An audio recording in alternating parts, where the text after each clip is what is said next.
Okay, in this lecture, we're going to talk about circular motion, and we're going to go ahead and solidify some of the things that we observed in our circular motion inquiry.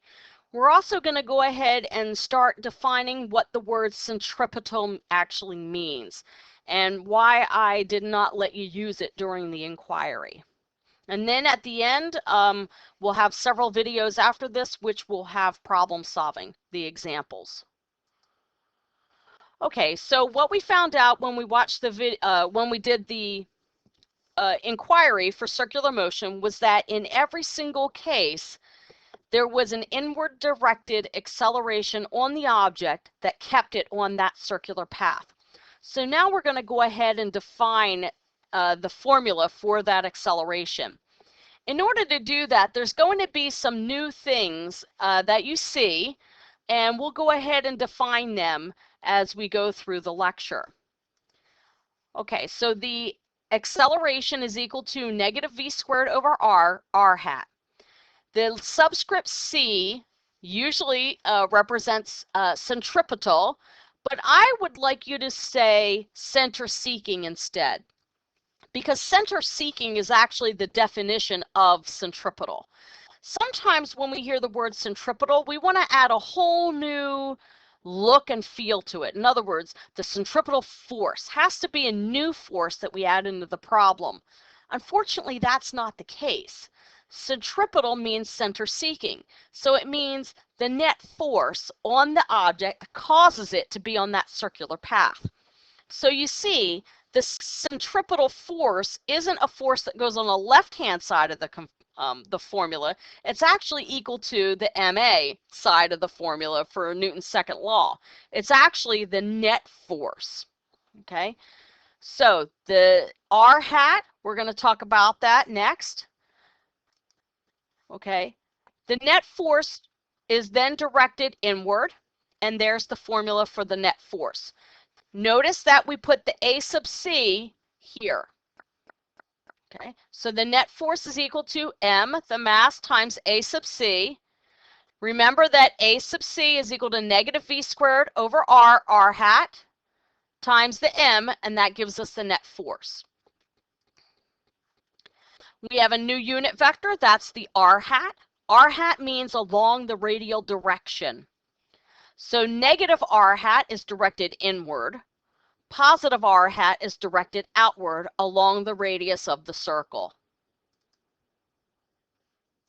So again, negative r hat means directed inward along the radius. R hat is defined as outward along the radius. So that's your new unit vector. We use r hat and negative r hat more often when we talk about gravitational forces or when we get into electrostatic forces and magnetic fields. So maybe the E field would be best described with using r hat or negative r hat, whereas when we start talking about the forces between objects, we go back to the I hat and J hat notation.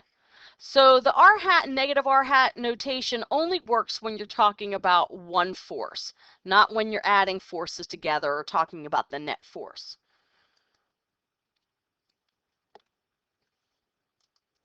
Okay, speed is defined as distance divided by time, and we covered that in the very first unit.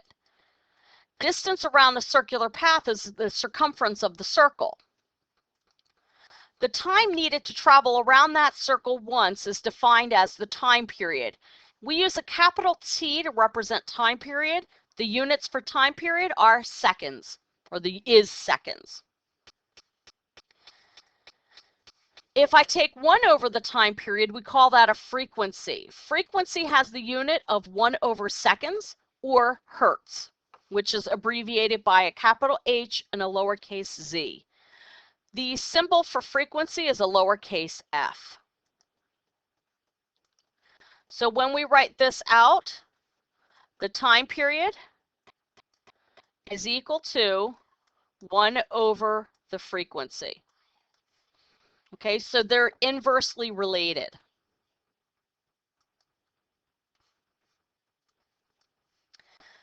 That means that we can solve for the speed of an object traveling a circular path. We take the distance traveled, which is the circumference, and we divide by the time period, which is capital T.